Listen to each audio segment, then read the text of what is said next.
याति देवः प्रवता यात्युद्वता याति शुभ्राभ्यां यजतो हरिभ्यां या देवो याति सविता परावतो अप विश्वा दुरिता बाधमानः। गमन करता है देव नीचे के मार्ग से, गमन करता है ऊपर के मार्ग से, गमन करता है यजन करने वाले के शुभ्र दो हरितों द्वारा आगमन करता है। सर्वोत्पादक देव दूर से समस्त दुष्टों को दूर करता हुआ।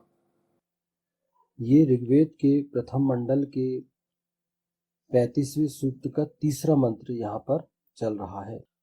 तो इन्होंने इनको क्या क्या वरदान दिए, और अगर आप देखेंगे कि भक्त प्रहलाद को इन्होंने क्या वरदान दिए, भक्त प्रहलाद ने भी इनकी तपस्या की, उनको इन्होंने क्या वरदान दिए, विभीषण ने किए और भी अन्य लोगों ने इनकी तपस्या की है, तो उनको क्या वरदान दिए।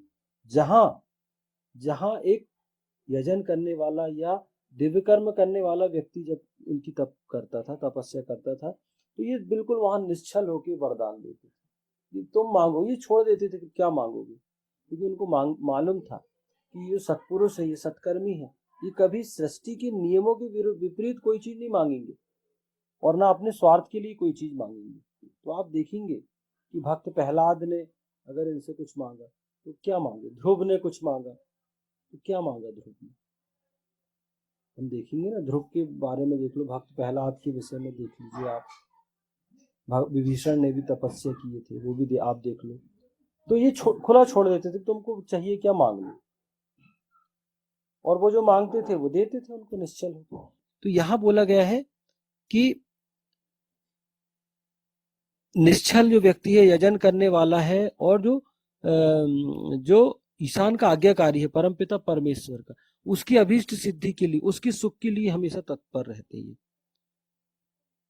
कि वो वहां गमन करते हैं। आप विष्णु पुराण यदि देखेंगे, पढ़ेंगे, तो उसमें आप देखेंगे जब ध्रुव जो है, जब तपस्या के लिए बालपन में जाते हैं, जब बच्चे रहते हैं, और जब वो जाते हैं, तो आप विष्णु पुराण आप पढ़ेंगे तो उसमें अलर्ट हो जाते हैं भगवान विष्णु, और माता लक्ष्मी भी अलर्ट हो जाती हैं, और वो ज्यादा अटैच हो जाती है माता लक्ष्मी। अगर आप विष्णु पुराण का अध्ययन करें तो आपको समझ में आएगा कि ध्रुव की रक्षा के लिए वो ज्यादा अलर्ट रहती है, वो पल पल की अपडेट लेती रहती है, वो उनकी निगाह उन पर ही रहती है कि कहीं ध्रुव कोई समस्या परेशानी में न पड़ जाए।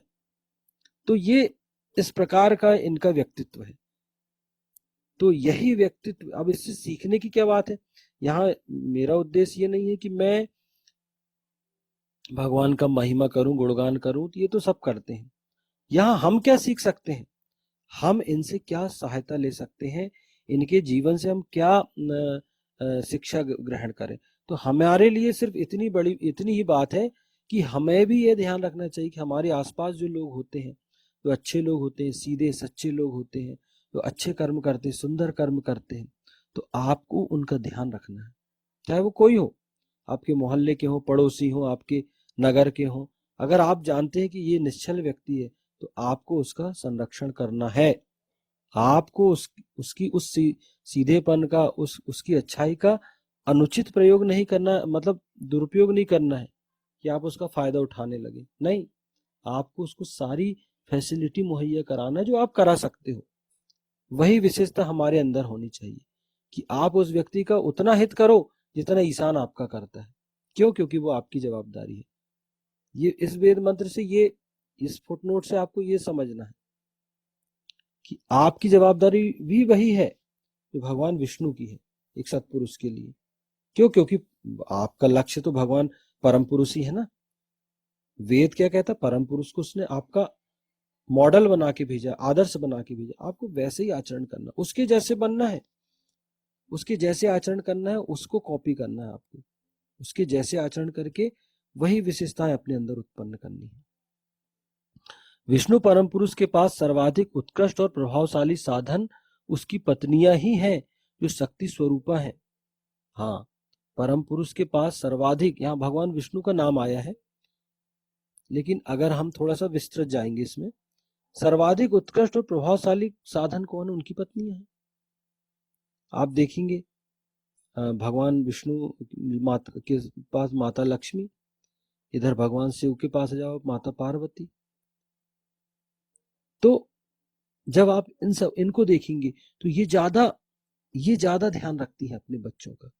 जो तपस्या करता है, जो सत्कर्मी होता है, ये बहुत ध्यान रखती है। आप शिव पुराण पढ़ो, आप विष्णु पुराण पढ़ो, तो आप देखोगे कि बहुत सारे लोगों के विषय में जब चीजें चलती है, बातचीत होती है, तो ये इनके डिस्कशन चलते हैं उसमें। माता पार्वती लड़ लेती है वो भगवान शंकर से कि भैया तुम उसकी मदद क्यों नहीं कर रहे हो, वो आपका इतना अनन्य भक्त है, आप उसको क्यों ऐसा परीक्षा ले रहे हो। माता लक्ष्मी उनसे लड़ लेती है भगवान विष्णु से कि तुम जाओ, प्रेरित करती, उनकी मदद करो, नहीं तो मैं ही जाती हूँ। आप चाहे सीरियल में देखो चाहे आप पढ़ो, बहुत सारे ऐसे स्थान मिलेंगे जहां हमको समझ में आएगा कि ये जो है ये ज्यादा क्योंकि महिलाएं भावना प्रधान होती हैं, भावुक होती हैं, तो ये है तो माता है, वो तो अपने पुत्रों का, अपने संतानों का वो अहित तो देख ही नहीं सकती, तो वो ज्यादा विचलित हो जाती है। तो ये जो है देवियां हैं, ये इनकी परम पुरुष की ये जो पत्नियां हैं, ये साधन है सृष्टि के हित करने के लिए। और वो शक्ति स्वरूपा भी है, हमको तो पता ही है ना कि शक्ति कितनी शक्तिशाली है वो। पुराणों में लिखित उनके प्रेरक प्रसंग इस बात के उदाहरण है कि ईशान के आज्ञाकारियों और अपने अनुयायियों के संकट के निवारण के लिए उसने स्वयं और अपनी पत्नियों जगदम्बाओं पर हमेशा उपयोग किया है, और यजन करने वालों के संकटों का निवारण किया। वही चीज मैंने जो अभी बताया वो इसमें भी आ गई, वो आ गए और उन्होंने उनकी सहायता की। ऐसे अनेक अनेक उदाहरण हम देखेंगे, अनेक अनेक उदाहरण हैं जो भरे पड़े हैं। क्यों? क्योंकि ये दैवी शक्तियां जो है वो सत्कर्मियों को बहुत ध्यान रखती है। सृष्टि का ये नियम है, जो सत्कर्म करेगा उसका ध्यान सृष्टि के नियम रखेंगे। आपको कुछ नहीं करना है, आपको सिर्फ सत्कर्म करना है। इसलिए तो बोला गया सत्कर्म करना ज्यादा सरल है। अगर आपको सफल होना है, सफलता प्राप्त करनी है, तो दुष्टता करने की, दुष्कर्म करने की जरूरत ही नहीं है, शॉर्टकट की जरूरत ही नहीं है आपको। आप तो बस अपने लक्ष्य का निर्धारण करें, मेहनत करें, और धर्म का मार्ग कभी ना छोड़ें, सत्य का मार्ग कभी ना छोड़ें। आप देखेंगे कि आप अपने लक्ष्य को बहुत जल्दी प्राप्त कर पाएंगे। कि लोग शॉर्टकट अपनाने का प्रयास करते हैं, किसान कहता है कि शॉर्टकट की जरूरत ही नहीं है। अगर आप सिर्फ अपना ध्यान रखें, धर्म का ध्यान रखें,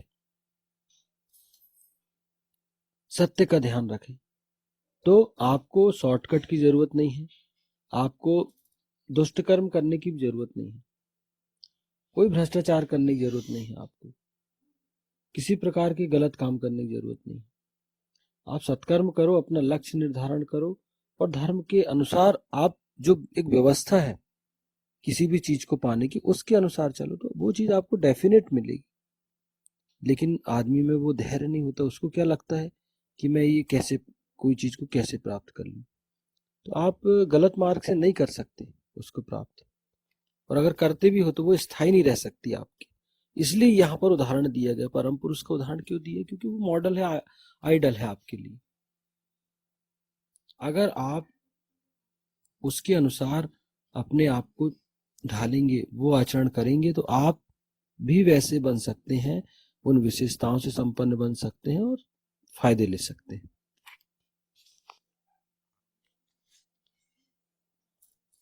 आगमन करता है सर्वोत्पादक देव, दूर से समस्त दुष्टों को दूर करता हुआ। याति आगमन करता है देवः देव, सविता सर्वोत्पादक, अप दूर से, विश्वा समस्त दुहिता दुष्टों को बाधमान है दूर करता हुआ।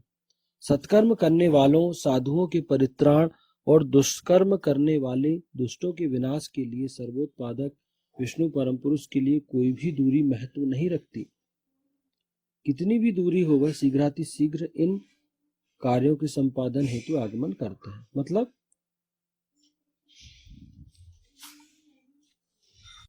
मतलब सत्कर्म करने वाले साधुओं के परित्राण के लिए और दुष्कर्म वाले करने वाले दुष्टों के विनाश के लिए जो विष्णु परम पुरुष है, उनके लिए दूरी महत्व नहीं रखती।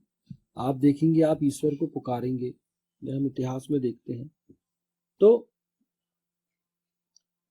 उनके लिए ये सब चीजें महत्व नहीं रखती, क्योंकि उनका उद्देश्य होता है कि सामने वाले सत्कर्मी को सहायता पहुंचाना, उसकी रक्षा करना, तो वो किसी न किसी माध्यम से कर देते हैं, कितनी भी दूरी हो। वह शीघ्रातिशीघ्र इन दोनों कार्यों के संपादन हेतु आगमन करता है ना। तो ये सब चीजें उनके लिए नहीं है, उनके लिए बहुत मायने नहीं रखती ये चीजें। जैसे आप देखेंगे द्रौपदी का वस्त्रहरण हुआ, उस समय भगवान कृष्ण तो नहीं थे वहां, जहां पर द्रौपदी का वस्त्रहरण हो रहा था वहां भगवान कृष्ण नहीं थे, लेकिन वो दूर थे। लेकिन जब द्रौपदी ने उनको पुकारा तो वो वहां पर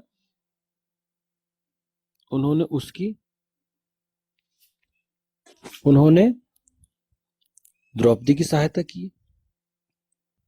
तो हम देखें, यदि हम अगर देखें तो ये विशेषता आपको अपने अंदर उत्पन्न करनी है कि आपके साथ जो लोग रहते हैं, जो सत्कर्मी हैं, आपके अपने हैं, अगर उनको कहीं से भी मदद की जरूरत हो, जैसे आज तो टेक्नोलॉजी का युग है, आप तक सूचना पहुंचती है, तो हम भी आज इतने कैपेबल हैं कि हम उनको कहीं ना कहीं से उनको सहायता पहुंचा सकते हैं, और जो पहुंचाना चाहता है वो पहुंचा सकता है। तो यहाँ वेद के ऐसे ही मंत्रों के आधार पर सर्वोत्पादक विष्णु परम पुरुष ने द्वापर युग में अपने परिपूर्णतम अवतार कृष्ण शरीर में जनहित हेतु अपनी सार्वकालिक नीति का श्रीमद् भगवद गीता में इस प्रकार कथन किया था। यदा यदा ही धर्मस्य ग्लानिर्भवति भारत अभ्युत्थानम अधर्मस्य तदात्मानं सृजाम्यहम् परित्राणाय साधूनां विनाशाय च दुष्कृताम् धर्म संस्थापनार्थाय संभवामि युगे युगे। श्रीमद् भगवद गीता 4:7 से 8। हे भारत, जब जब भी धर्म की ग्लानि और अधर्म का अभ्युत्थान होता है, मैं अपने आप का सृजन करता हूँ साधुओं के परित्राण और धर्म दुष्कर्मियों के विनाश, धर्म के संस्थापन के लिए। मतलब वही चीज, ये तो सबको पता है, ये वाला मंत्र जो है वो महाभारत की वजह से, बहुत सारे महाभारत जो चल आती थी वो जैसे सबको रटा हुआ है कि जब भी धर्म की ग्लानि होती है और अधर्म का उत्थान होता है तो एक समय के पश्चात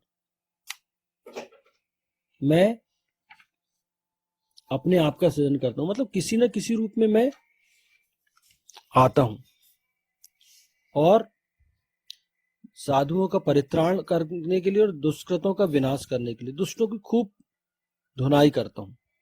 ये यहाँ पर परम पुरुष ये कह रहा है इस मंत्र में, ये तो ये प्रसिद्ध है। मैं युग युग में संभूत होता हूं, मतलब हर युग में, कोई भी युग हो, कोई भी युग हो, मतलब यहाँ युग युग से मतलब ये नहीं है कि सतयुग त्रेता द्वापर कलयुग में एक बार में आ गया या 2 बार आ गया, नहीं।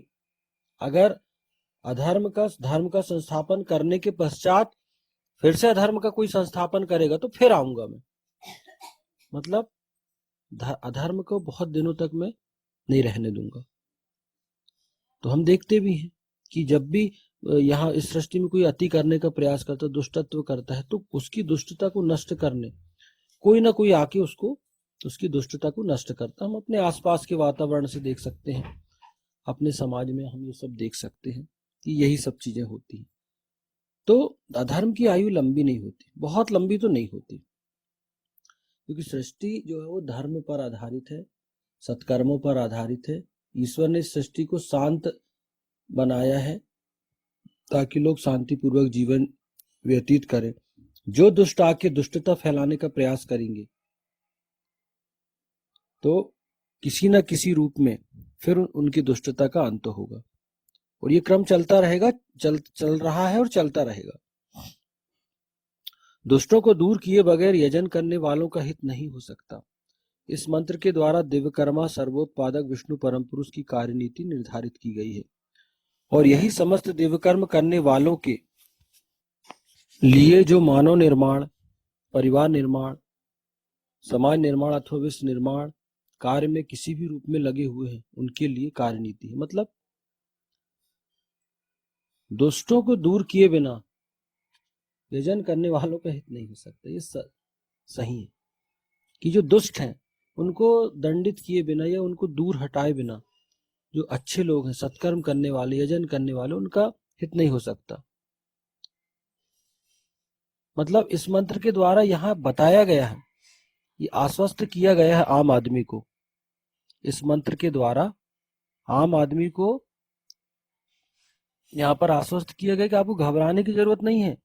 अगर कोई दुष्ट व्यक्ति अपनी दुष्टता करता हुआ पाया जाएगा तो उसके लिए ऑलरेडी परम पुरुष की एक कार्य नीति है कि वो उसका नष्ट होना आवश्यक है, उसको नष्ट करके ही रहेगा परम पुरुष किसी न किसी रूप से। और जो है, जो दिव्य कर्म करने वाले हैं, समस्त दिव्य कर्म करने वाले व्यक्ति जो हैं, तो वो डरे ना। वो अपना जो विश्वहित करने वाले हैं, चाहे वो मानव निर्माण करने वाले, परिवार निर्माण, समाज निर्माण अथवा विश्व निर्माण के कार्य में जो लगे हुए हैं लोग हैं, सत्कर्मी लोग हैं, उनको डरने की आवश्यकता नहीं। उनके लिए कार्य नीति स्पष्ट हो गई है, परम पुरुष ने स्पष्ट किया है। ये कार्य नीति उनके लिए हमने स्पष्ट की है। गमन करता है देव नीचे के मार्ग से, गमन करता है ऊपर के मार्ग से, गमन करता है यजन करने वाले के शुभ्र दो हरितों द्वारा, आगमन करता है सर्वोत्पादक देव दूर से समस्त दुष्टों को दूर करता हुआ। ओम याति देवः प्रवता याति युद्वता याति शुभ्राभ्याम यजतो हरिभ्याम आ देवो याति सविता परावतो अप विश्वा दुरिता बाधमानः। वैदिक पर्सपेक्टिव के इस YouTube चैनल को सब्सक्राइब करें, वीडियो को लाइक व शेयर करें।